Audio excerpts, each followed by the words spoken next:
이번에는 남편이 지나가는 여자에게 자꾸 곁눈질해요 라는 그러한 호소 문제를 가지고 집중적으로 한번 다뤄보겠습니다. 호소 문제, 남편이 지나가는 여자에게 자꾸 곁눈질해요. 안녕하세요. 저는 모태 신앙인으로서 현재 이른바 중형교회에서 집사직을 맡고 있는 김집사 가명입니다. 김집사입니다. 저는 주일날만 되면 마음이 매우 불편합니다. 주일이면 남편과 온 가족이 차를 타고 교회 다녀오는데 꼭 예배를 은혜스럽게 보고 난 후에 집에 올 때면 마음이 불안해지고 불안했던 것이 사실이 되어서 남편과 옥신각신 다투다가 예배 때 받았던 은혜를 다 썼고 다툼이 멈추질 못해 아이들에게도 본이 되지 못하고 가정의 분위기를 송두리째 망가뜨리게 된답니다. 목사님, 저희 남편도 교회 집사인데 집사라면 자신의 행동을 관리할 수 있어야 되는 것 아닌가요? 저희 남편은 항상 제가 눈치채지 못하게 여자만 나타나면 안 보는 척하면서 바라만 봅니다. 그러다가 제게 들키면 자신이 언제 보았느냐고 하면서 극구 부인합니다. 목사님, 저는 이런 남편을 생각하면 힘이 빠지고 때로는 화가 나며 아무런 의욕이 생기질 않습니다. 저는 이런 남편을 믿을 수가 없습니다. 성경에서는 마음으로 음욕을 품어도 간음한 것이라고 말하면서 지옥으로 간다고 말하는데 저희 남편 지금 음욕을 품고 있는 것 아닌가요? 그렇다면 지옥으로 갈 수밖에 없을 것 같은데 그런데 남편이 음욕을 품어서 지옥으로 가는 것은 고사하고 자신의 행동을 시인하지 않는데 이 일을 어떻게 처리하면 좋을까요? 매번 인정도 안 하면서 제 눈을 피해서 여자만 나타나면 안 보는 척하면서 보니 정말 힘듭니다. 이 문제를 누구에게도 말할 수가 없습니다. 목사님, 이 문제를 어떻게 해결해야 되나요? 도와주세요. 네, 이 문제는 어느 가정에서나 충분히 일어나고 있고 일어날 수 있는 문제입니다. 특별히 이 문제는 매우 심각한 문제입니다. 그래서 오늘 이 문제를 우리가 다룰 때 많은 고민과 어려움이 있는데 혼란감이 있는데 그 문제를 좀 정리하는 시간을 갖겠습니다. 자, 이 경우에 김 집사가 원하는 것은 곁눈질하는 것을 남편이 인정해 주기를 바라는 것, 그 다음에 앞으로 곁눈질 하지 않는 것, 이것이 우리 김 집사님이 원하는 그런 내용입니다. 자, 그렇다면 이것은 우리 김 집사님이 개인적으로 원하는 바고 기독교 상담적 입장에서 봤을 때는 곁눈질을 하게 되는 것은 이렇게 특별한 이유가 있고 또한 그것을 부인하는데도 이유가 있다. 그래서 곁눈질은 쉽게 고쳐질 수 없는 문제이고 더 나아가서 곁눈질은 간음에 해당되며 하나님의 무서운 심판을 이렇게 불러들이는 매우 이렇게 심각한 문제이다. 그래서 이번 시간에는 첫째, 곁눈질이 무엇인지 곁눈질을 심리학적으로 살펴보고 곁눈질의 내용을 알 수 있게 되어서 왜 곁눈질을 극구 부인할 수밖에 없는 것인지에 대한 진위를 파악하는 시간을 갖겠습니다. 둘째, 곁눈질의 성경적 의미가 무엇인지 또한 곁눈질을 한 사람을 하나님은 어떻게 대우하시는지 관리하시는지 이 문제를 살펴보고 셋째, 곁눈질 해결하기 위한 대안은 무엇인지에 대해서 함께 살펴보겠습니다. 자, 여기에 호소 문제가 남편이 지나가는 여자에게 자꾸 곁눈질을 해요. 사실 이 문제는 우리 기독교인들이 거룩한 하나님의 말씀을 들고 신앙생활할 때 참으로 죄책감을 많이 갖게 하는 그러한 일들입니다. 특별히 남자분들은 직분이 목사님이나 장로님이나 권사님이나 여러 어떤 직분을 막론하고 거의 모든 사람들이 이 문제에서 자유로운 사람이 거의 없다고 생각을 합니다. 자, 그러면 이 문제를 심리학적인 입장에서 우리가 한번 살펴보면 곁눈질이라고 하는 것은 곁눈으로 슬그머니 한번 흘겨보는 거예요. 네, 오늘 우리 김 집사님 사례에서는 운전하다가 남편이 안 보는 척하고 이렇게 슬쩍 이렇게 보고 넘어간다 이거죠. 자, 그러면 이 문제를 김 집사님의 그 남편이 왜 곁눈으로 슬그머니 이렇게 보는 걸까요? 우리는 이 문제를 좀 생각해 봐야 됩니다. 좀 보고 싶어서? 아니면 원래 남편이 좀 이렇게 성적인 것을 이렇게 너무 좋아해서? 우리가 일반적으로 좀 더 나가서 음란해서 그렇게 보는 것일까? 좀 이 문제를 우리는 좀 머물러서 좀 생각을 해봐야 됩니다. 매우 심각한 문제이긴 한데 이 문제를 심각하다 어떤 결론을 놓고 몰아붙이기보다 어차피 일어난 일인데 이 문제를 그럼 왜 이렇게 됐는지에 대한 조금 다른 각도에서 이 문제를 좀 살펴볼 필요가 있다는 거죠.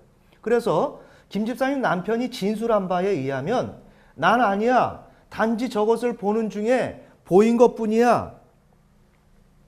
이 말을 들었을 때 우리 김 집사님은 어떻게 받아들이겠어요? 저 거짓말이야. 나는 좀 믿을 수가 없어. 우리는 그렇게 생각을 해요. 그런데 우리가 여기서 한 가지 알아야 될 것은 저 사람이 도대체 무슨 얘기를 할까? 저 사람이 무슨 의미를 지금 나에게 전달하려고 하는 것일까? 라는 어떠한 개방적인 자세로 이 내용을 우리가 들어야 된다는 겁니다. 먼저 저 사람 음흉해 안 보는 척하면서 봤어.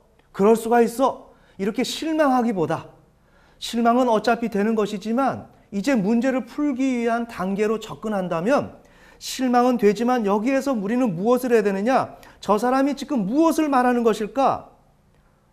나에게 꼭 거짓말 같은데 분명 저 사람 무언가를 말하고 있는 것일 거야. 이런 관점을 우리가 언제나 놓치면 안 된다는 것입니다. 그래서 이분이 말하는, 남편이 말하는 진위를 알아보려고 해야 돼요. 우리가 자녀들을 키워도 자녀들에게 뭐가 잘못하면 자녀가 너 이랬지. 벌써 부모의 판단을 가지고 들어가면 대화가 안 일어납니다.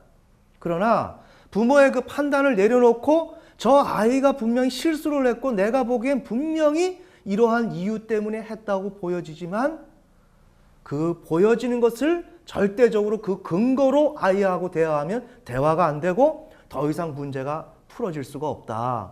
그래서 오늘 우리는 곁눈질을 할 때 충분히 오해할 수 있고 충분히 판단할 수 있는 근거가 있음에도 불구하고 우리는 그것마저 내려놓고 특별히 이 내용을 봐야 된다. 네, 그래서 우리 김 집사님 남편의 그 진술이 난 아니야. 단지 저것을 보는 중에 보인 것뿐이야. 이렇게 될 때 남편이 저것을 보는 중에 한 것은 볼 마음은 없었어. 나는 보는 것 원하지 않아. 지금 그 내용을 말한 것이고 보인 것뿐이야 라는 것은 본 것은 사실이야. 넋을 잃고 사실은 보았습니다. 예, 본 것은 사실이라는 말을 하는 거예요. 그러면 오늘 우리가 이 김 집사님의 남편이 어떤 말을 하고 있는지에 대한 것은 우리가 들어서는 모른다는 거예요. 이거를 심리학적으로 해석해 볼 때 남편이 무슨 내용을 얘기하는지 그때서야 알 수 있다 이거예요. 자, 우리가 해석을 하다 보면 자, 이 내용을 근거로 봤을 때 김 집사님의 남편은 본능이 무의식 가운데 견딜 수 없는 성적 욕망을 가지고 있습니다. 네, 우리가 겉으로는 곁눈질을 했습니다. 슬쩍 본 것입니다. 이걸 우리는 막연하게 음흉하고 뭔가 음란한 사람이다라고 생각할 수 있겠지만 그건 우리의 개인의 생각이고 이걸 심리학적으로 살펴보면 저 무의식에는 견딜 수 없는 성적 욕망이 있다는 것이에요. 자, 이거 있을 때 나라고 하는 혼은 볼 수밖에 없는 나의 입장이 있다는 겁니다.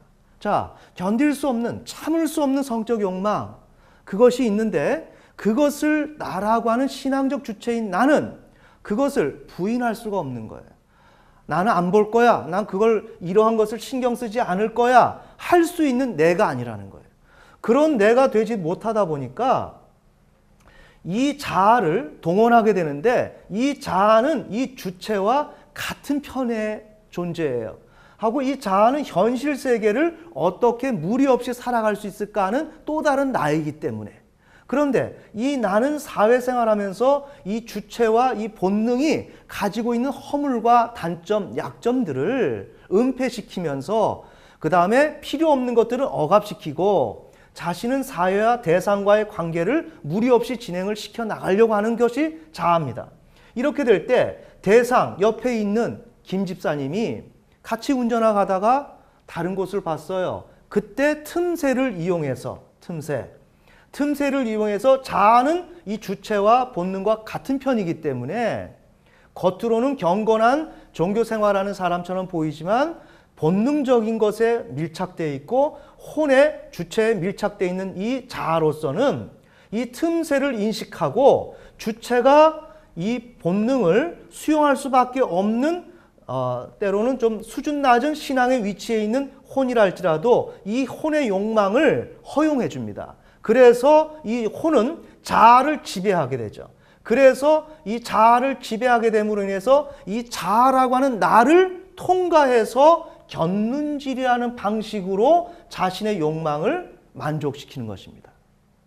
자, 그럼 우리가 여기서 볼 때 남편이 단지 음흉해서 그리고 거짓말하려고 둘러대는 이야기가 아니라는 거예요. 이 얘기는 견눈질을 원하지 않는다라고 스스로가 생각을 한다는 거예요. 누가? 남편의 자아가. 남편의 자아는 그렇게 생각을 한다는 것입니다. 자아는 현실 생활을 위주로 생활하는 나이기 때문에 교회 다니는 사람들이 내가 견눈질 하겠습니다 하는 사람은 아무도 없어요. 그러기에 그러한 자아의 입을 통해서 자신의 행위를 말을 하게 될 때면 아무리 견눈질 했어도 안 했다라고 얘기할 수밖에 없는 것이 우리의 자아라는 것입니다. 그러면 우리가 이 문제를 풀기 위해서는 당신이 그렇게 했지라고 해서 추궁해서 싸울 일이 아니라 그 사람이 왜 그렇게 하는지를 알아야 되는데 이렇게 견눈질을 안 했다라고 얘기하는 그 자체도 우리의 자아라고 하는 그 기관이 나라고 하는 그 자아가 있기 때문에 자아를 갖고 있는 사람으로서는 누구나 거짓말할 수밖에 없고 부인할 수밖에 없는 것이 인간이다. 그런 것을 알고서 이 문제의 심각성을 조금 객관화시켜서 보자. 두 번째, 문제는 뭐냐면 우리에게 이렇게 견눈질해서 단순히 견눈질한 것으로 끝난 것이라면 문제가 다른데 그 내면에는 결코 포기할 수 없는 성적 욕망이 엄청난 분량으로 존재한다는 거예요. 이것은 김 집사님의 남편이 노력을 해서 되는 문제가 아니라는 거예요. 이건 결심한다고 되는 문제가 아니라는 거예요. 그러면 우리는 어떻게 합니까? 왜 못했어? 왜 견눈질했어? 이렇게 추궁한들 우린 추궁하고 있는데 그 추궁은 의미가 없다는 것입니다. 왜? 이 속에 이 엄청난 분량의 성적 욕망이 있는데 그렇게 가지고 있는 사람을 그 사람에게 당신 왜 견눈질했어? 하는 것은 의미가 없는 거죠. 문제는 우리가 그 견눈질하는 사람 속에 내면에 이러한 성적 욕망이 도사리고 있고 표현이 굉장히 도전적이지만 이렇게 존재하고 있는 그 김 집사님과 그 김 집사님 남편과 남편이 이렇게 성적 욕망에 치우칠 수밖에 없는 그 혼의 위치에 있다라는 거. 이런 것을 먼저 헤아려 보고 문제를 한 가지 한 가지 수습해 나가는 것이 오늘 우리가 문제를 해결할 수 있는 방안이 아닌가 이렇게 생각을 합니다. 자, 이렇게 심리학적인 해석이 됐습니다. 아하, 견눈질하는 것이 이렇게 단순한 문제가 아니구나. 이렇게 되는 가운데 성경적 입장을 이렇게 생각해 봅니다. 자, 그러면 견눈질이라는 것을 우리 심리학적으로 이렇게 해석을 했다면 성경에서 뭐라고 얘기하느냐? 욥기서 31장 1절. 네. 읽어보면 내가 내 눈과 언약을 세웠나니 어찌 처녀에게 주목하랴. 매우 놀라운 구절이에요. 욥은 자신의 눈과 언약을 맺었어요. 하나님 앞에서. 그 다음에 내 어찌 처녀에게 주목하랴. 지금 우리가 견눈질 한다라고 하는 걸 신앙 안에서 다루고 있지만 이것은 욥도 그 시대의 이 문제를 심각하게 다뤘다는 내용입니다. 자, 그러면 견눈질이 같이 나왔는데 욥도 이 문제를 다뤘습니다. 그걸 주목하다라고 얘기했습니다. 그런데 이 주목하다가 영어로 말하면 look lustful입니다. 그러니까 아주 성적인 강한 성적 욕망으로 바라보다 이 얘기예요. 그러면 이 lust라고 하는 것은 사랑이 동반되지 않은 성적 욕망입니다. 그러니까 이거는 본능적 욕망, 동물적인 성본능 이런 쪽의 개념이에요. 굉장히 우리가 생각을 잘해야 됩니다. 그러면 다시 돌아가 봅시다. 견눈질해요 라고 했을 때 그 견눈질은 지나가는 그 여자를 사랑해서 본 것이 아니고 본능적인 동물적인 성적 본능에 의해서 그 본능이 작용한 것이라는 거예요. 그러나 그렇다면 그것만 작용됐다면 우리는 죄가 없을 거예요. 그게 아니죠. 이미 말씀드린 대로 이 주체가 자신이 이 본능을 관리할 수 있어야 되는데 관리를 안 했고 육신의 소욕대로 따라갔다는 것 때문에 죄라는 것이죠. 아멘. 네. 자, 이렇게 되면 주목하다는 look lustful인데 중요한 거는 마태복음 5장 28절에서 주님이 음욕을 품지 마라 라고 얘기했을 때 그 음욕을 품다가 look lustful이에요. 같은 영어를 썼다는 거예요. 같은 단어입니다. 자, 그러니 주목하다는 음욕을 품다죠. 욥이 나는 처녀를 보면서 음욕을 품지 않을 거야 이렇게 얘기했다는 거예요. 어떻게 볼까요? 견눈질. 견눈질은 뭐예요? 음욕을 품다라는 거죠. 견눈질은 성경적으로 봤을 때 음욕을 품는 것입니다. 그런데 이거는 본능적 욕망, 사랑이 동반되지 않은 그 성적 욕망으로 대상을 바라보는 것입니다. 자, 이것을 우리 기독교적인 입장에서 본다면 아까 여기서 얘기했던 것처럼 본능, 육신, 기회만 주어지면 성관계를 할 목적을 가지고 있는 성적 본능이에요. 이 부분은 제가 다음 시간에 좀 연결해서 깊이 있게 다루겠지만 이렇게 기회가 주어지면 언제나 도사리고 있는 그러한 준비된 상태 속에서 성적 관계를 가지려고 하는 본능이라는 거예요. 그런데 혼이 이것을 동의했고 선택을 했습니다. 그런데 이 자아가 기독교적 가치관을 과도하게 의식하는 우리 크리스찬들 그러한 자아를 가지고 있는 거예요. 남편이. 그러니 이 아까와 같이 이렇게 해서 이 혼은 빈틈을 보고 자아를 지배해서 대상을 바라보죠. 그러니까 이것은 바라만 보는 수준에서 만족하기로 한 행위예요. 나는 오늘 이 시간에는 대상이 내 옆자리에 아내가 옆에 있기 때문에 대신에 아내가 저쪽을 보니까 난 이쪽의 여성을 볼 수가 있는 거죠. 그 틈새를 이용해서 기회만 주어지면 성관계를 하려고 도사리고 있고 준비된 상태에 있는 이 본능, 육신이 여기에서는 형편상 오늘은 바라만 보는 수준에서 나는 만족할 수밖에 없어. 이렇게 결정한 거죠. 그것이 바로 음욕이라는 거예요. 이것을 성경적으로 말하면 이것은 간음이다. 자, 오늘 남편이 지나가는 여자에게 자꾸 견눈질해요 라는 그러한 내용은 바로 이렇게 볼 수가 있습니다. 자, 그러면 결과는 어떻게 되느냐? 욥기 31장 1절에서 4절에 보면 욥이 참 말을 잘 해놨습니다. 2절 그리하면 위에 계신 하나님의 내리시는 분깃이 무엇이겠으며 높은 곳에서 전능자의 주시는 산업이 무엇이겠느냐? 불의자에게는 환난이 아니겠느냐? 행악자에게는 재앙이 아니겠느냐? 이렇게 환난과 재앙이 온다는 거예요. 그러니 우리가 신앙생활을 아주 경홀히 여겨서는 안 되고 그래 그럼 주님이 내가 지나가는 여자를 봤다 그래서 환난과 재앙을 주느냐? 이렇게 이런 해석이 없을 때는 그렇게 생각할 수가 있습니다. 하지만 여기에 보면 막강한 성적 욕망, 언제나 내 마음속에서 기회만 주어지면 성관계를 갖겠다고 도사리고 있는 그 가운데서 형편상 이렇게 바라만 보는 수준, 잠시 견눈질을 한 수준에서 멈추었던 이 행위에 대해서 이것을 우리가 이해한 우리로서는 충분히 하나님께서 우리에게 이러한 사람에게 환난과 재앙을 충분히 줄 수도 있겠구나. 더 나아가서 우리가 많은 기도와 하나님 앞에 경건을 쌓고 나갈 때 큰 것을 보는 것이 아니라 정말 이것이 우리의 근본적인 문제고 참 심각한 문제다. 우리의 기도의 응답이 이루어지지 않고 신앙이 발전이 일어나지 않을 때 이 문제를 누가 음욕을 품지 않은 사람이 있어? 다 품게 되지. 이렇게 보편화시키고 일반화시켜서 이 문제를 회피하는 것이 아니라 하나님은 오늘 우리가 이렇게 힘들어하고 있는 이 문제를 끝까지 우리가 방어하면서 억압하고 있는 이러한 문제를 하나님은 이거를 보기를 원하신다는 거예요. 그리고 너희들이 지금 이렇게 곁눈질하는 것을 사사로이 해석을 하지 말고 너희들의 그 밑에 너희들의 마음의 중심에 엄청난 그러한 하나님을 향해서 거역하고 있고 육신을 지향하고 있는 너희가 있다는 것을 알기를 원한다는 거예요. 아멘. 이런 문제가 해결되지 않으면 우리의 신앙의 문제가 해결되지 않습니다. 자, 그렇다면 대안이 무엇일까요? 이 문제를 어떻게 풀어야 될까요? 굉장히 중요한데요.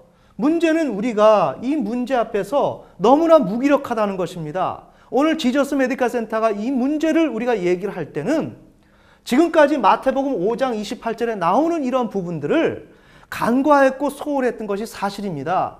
그러면 이것을 오늘 우리 개교에서는 어떻게 이 문제를 풀어갈 것인가? 그러나 여기에선 다 해답을 줄 수가 없지만 심각하다. 우리가 해결해야 될 그 부분들을 한번 개략적이나마 한번 살펴보자. 이 내용입니다. 자, 그러면 문제는 뭐냐? 나라고 하는 혼이 신앙적 주체, 신앙을 움직여 나가고 신앙을 책임지고 하나님의 심판대 앞에 쓸 나, 육신을 입고 있는 내가 이 땅에서 신앙을 행위를 하고 신앙을 하는 나로서 하나님 앞에서 전부 다 직고하고 나는 이렇게 살았습니다. 나는 이렇기 때문에 이렇게 했습니다. 라고 말해야 될 그 나, 그 내가 지금 육신의 그 소욕에 완전히 붙들려 있다라는 것을 나는 모른다는 거예요. 내가 지금 이것에 완전히 휘둘리고 있다는 것을 모른다는 거예요. 나는 단지 곁눈질 한 것으로만 알고 있고 곁눈질 한 것도 아니고 나는 저것을 보는 중에 본 것뿐이야 라고 우리는 이야기하는 수준에 있다는 거예요. 그러나 이 자는 어떻습니까? 남편은 육신의 소욕, 기회만 주어지면 성관계를 어디에서든지 하겠다라고 마음을 무의식 가운데 먹고 있고 그 육신에 완전히 지향해서 육신대로 따라가는 그 남편이요. 육신의 소욕은 이것은 끊임없이 이것은 어떠한 법도 하나님의 법도 이 신앙적 주체의 말도 듣지 아니하고 끊임없이 욕망하는 이러한 육신이라는 거예요. 이 육신이 갖고 있고 육신이 내 안에 존재하고 또한 나라고 하는 사람은 그 육신을 거부하지 못하고 하나님의 뜻대로 살지 못하고 철저하게 육신에 동화되어 있고 여기에서 벗어날 수 없는 그런 영적 수준에 매여 있고 붙들려 있는 나. 또한 뭐예요? 기독교적 가치관을 과도하게 의식하는 그 자아. 자아는 본능과 혼을 감싸기도 하면서 한편으로는 때에 따라서 필요에 의해서 인정하지 않아야 될 때가 된다면 과감하게 인정하지 않은 교묘하게 이렇게 했다 저렇게 했다 하는 그 자아를 어떻게 그 자아가 내 자아라고 만날 수가 있겠느냐 이거예요. 그 자아를 내가 만나야 이것을 고치든지 하고 그 다음에 내 혼이 성령의 그런 날카로운 그 음성, 진짜 세미한 음성, 성령의 그런 음성을 통해서 내가 정말 육신의 소욕, 성적 욕망을 이렇게 내가 욕망하고 있다는 것을 알아야 될 텐데 오늘 이 시간에 이런 사람이 어떻게 하나님께 나아가겠느냐 이거예요. 그 다음에 우리가 설교를 통해서 교육을 통해서 훈련을 통해서 그 사람에게 가르친다고 하지만 그 사람이 지금 이러한 형편에 있는지를 누가 알겠느냐 이거예요. 이 사람은 곁눈질을 하고 그것을 괜히 아내에게 오해받고 아내가 괜히 책임을 추궁한다라고 생각하고 있는 이러한 남편이기 때문에. 아멘. 네. 오늘 저는 이렇게 곁눈질한다 하라는 우리 흔히들 남자들이 이렇게 하는 행위에 대해서 그러나 우리 기독교에서는 이러한 문제를 호소 문제로 내놓기까지 참 어려움이 많습니다. 그러나 우리 지저스 메디컬 센터는 신자의 문제 한 가지를 이렇게 잘 살펴서 보다 더 건강하게 생활할 수 있는 한국 교회를 만드는 것을 저희가 목표로 삼고 있기 때문에 우리가 흔히 교회에서 일반 교회에서 많은 해야 할 일들이 많이 있고 또한 이렇게 한국 교회는 우수한 점이 많습니다. 그러나 또 때로는 바쁘다 보니 또한 많은 사람들을 이렇게 교육하고 훈련하다 보니 이러한 세밀한 부분을 관리할 수가 없습니다. 그런데 우리 지저스 메디컬 센터는 병을 고치고 신자의 상태를 회복시켜서 그들을 건강한 상태로 만드는 것을 목적으로 하다 보니 오늘 이런 문제를 다룰 수가 있었습니다. 부디 여러분들이 오늘 내용들을 잘 정리하셔서 내게 있는 그 문제를 이렇게 쉽사리 회개하거나 그렇게 알지도 못하면서 회개하고 억압하여 이 문제를 고칠 수 있는 기회를 상실해서 이렇게 하나님의 무서운 심판을 맞이하는 것이 아니라 이제 나 자신을 자세히 찬찬히 살펴보고 또한 오늘 사례에서 김 집사님도 남편에 대해서 너무 이렇게 섭섭하고 마음 아프겠지만 이렇게 책망하기보다는 좀 이해하는 눈빛으로 마음으로 접근해서 함께 이 문제를 살펴서 해결적으로 나아가는 귀한 시간이 되었으면 좋겠습니다.